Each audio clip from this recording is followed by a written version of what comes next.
અગત્યના સમાચાર. વડોદરા શિક્ષણ સમિતિના ચોથા વર્ગના કર્મચારીઓને કાયમી કરવા મુદ્દે આંદોલનના મૂડમાં વડોદરા મ્યુનિસિપલ કોર્પોરેશન હસ્તકની નગર પ્રાથમિક શિક્ષણ સમિતિ ચોથા વર્ગ કર્મચારી સંઘ દ્વારા 570 કર્મચારી કાયમી કરવા માંગણી હજુ સુધી નહીં સંતોષાતા તારીખ 5 જૂનથી હડતાલનું એલાન ચોથા વર્ગ કર્મચારી સંઘ દ્વારા અપાયું છે. સંઘના આગેવાનો તારીખ 28ના રોજ શિક્ષણ સમિતિને તારીખ 4 જૂન સુધીમાં માંગણીનો ઉકેલ નહીં આવે તો હડતાલનું અલ્ટિમેટમ આપવા માટે સવારે આવેદનપત્ર આપવા જનાર છે. કાયમી કરવાની માંગણી અંગે અગાઉ જાન્યુઆરીમાં ભૂખ હડતાલ બાદ શરૂ થયેલી મિટિંગોમાં અનુસંધાનમાં સમસ્યાનો ઉકેલ આવે એવું વાતાવરણ ઊભું થયું હતું.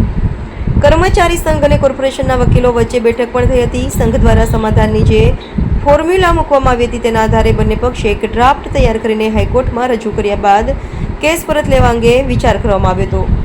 આ મુદ્દે નિકાલ લાવવા એક સમિતિની રચના પણ કરવામાં આવી હતી. સંઘ તરફથી જે સમાધાનની ફોર્મ્યુલા નક્કી થઈ હતી તે મુજબ સંઘ કાયમી રાહે પગાર અને પેન્શન ઉપરાંત ચાલુ નોકરીએ જે કર્મચારીઓ અવસાન પામ્યા છે તેને આપવા પાત્ર લાભો આપવા માંગ કરી હતી. સંઘ આશરે 100 કરોડનું એરિયર્સ ચૂકવવું કરનાર છે.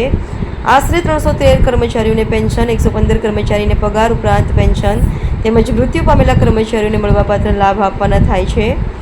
ઉલ્લેખનીય છે કે છેલ્લા 47 વર્ષથી કર્મચારીઓ લડત ચલાવી રહ્યા છે. કર્મચારીઓને કાયમી કરવામાં આવે તો કોર્પોરેશન પર વાર્ષિક 8 કરોડનો બોજો વધે તેમ છે.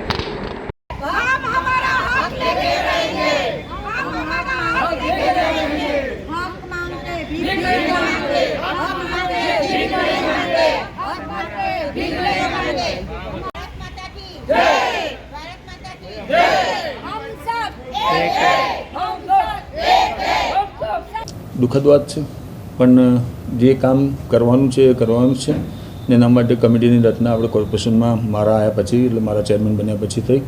એ કમિટીની રચના થયા પછી પણ એની અમારી પેરેલલ બેઠકો ચાલુ છે. બેઠકોના માધ્યમમાં એ લોકો તરફથી જે અમને ડોક્યુમેન્ટ કોર્પોરેશન તરફથી માંગવામાં આવ્યા અમારા તરફથી દરેક ડોક્યુમેન્ટ અમે પહોંચતા કર્યા છે. અમારા તરફથી કોઈ કામ બાકી રહ્યું નથી અને હવે કોર્પોરેશન એમની નિર્ણય લેવાની સત્તા એમની છે. નાણાકીય ભરણનો વિષય છે એ અમારા હાથમાં ના હોય, કોર્પોરેશનના વિષયમાં આવે છે અને કોર્પોરેશન નાણાકીય ભારણ લે તો જ આ કામ પતે. એટલે કોર્પોરેશન તરફથી આની અંદર જે પણ આગળ નિર્ણય થાય એના માટે અમે એમની જોડે રહી અને કોર્પોરેશન જોડે આની કામગીરીમાં લાગેલા છે.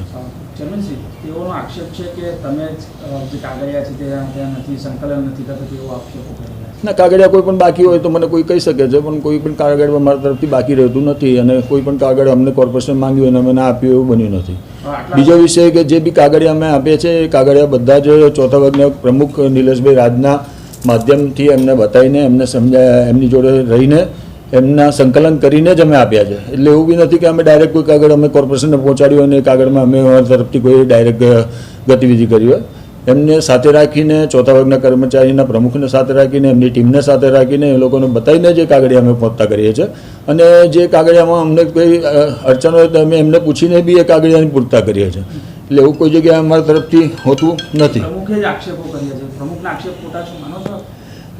આક્ષેપનો વિષય એવો છે કે માણસ જ્યારે બહુ વખતથી કોઈ કામ ના થતું હોય તો એ વ્યક્તિ બોલી શકે છે કોઈના માટે ગમે તે, પણ અમે અમારી તરફે કોઈ વસ્તુ બાકી નથી રાખી. એ તમને અમે પ્રૂવ કરીએ છીએ અને એ વસ્તુ 100% છે કે અમે કોર્પોરેશનમાં કોઈ પણ કાગળ બાકી રાખ્યો નથી અમારી તરફથી. હવે આ કોર્પોરેશનનો પ્રશ્ન થઈ ગયો છે.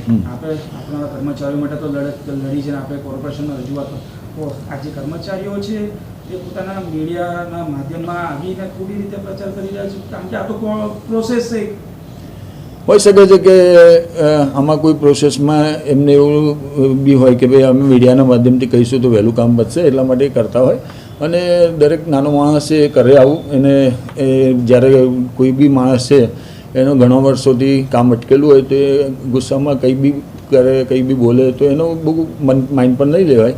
પણ જોડે જોડે એનું કામ કેવી રીતે કરવું એના માટેની આપણે ચિંતા કરવાની હોય. અમારી પાર્ટી ચોથા વર્ગના કર્મચારી એટલે કે છેવાડાના માનવીની ચિંતા કરતી પાર્ટી છે અને અમારી પાર્ટીના દરેક સદસ્યો આ વિષયમાં ગંભીરતાથી આની પાછળ કામે લાગેલા છે. 100% આ કામ અમારા ટર્મમાં પતે એના માટેની અમે ચિંતામાં બેઠા છીએ. 33 થી 38 વર્ષમાં પ્રશ્ન છે. નિશ્ચિતભાઈ ચેરમેન બન્યા, આ પ્રશ્નોનું નિરાકરણ આવશે?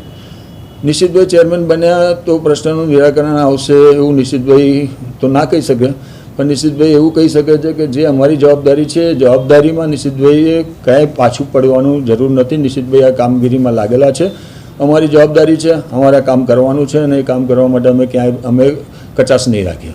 આજે નગર પ્રાથમિક શિક્ષણ સમિતિની વડી કચેરી ખાતે નગર પ્રાથમિક શિક્ષણ સમિતિ ચોથા વર્ગ સંઘ તરફથી એક આવેદનપત્ર આપવા આવ્યા છે અને એમાં 4 તારીખ સુધીનો અલ્ટિમેટ છે કે અમારું જે 33 વર્ષનો પ્રશ્ન છે એ કાયમી કરવાનો.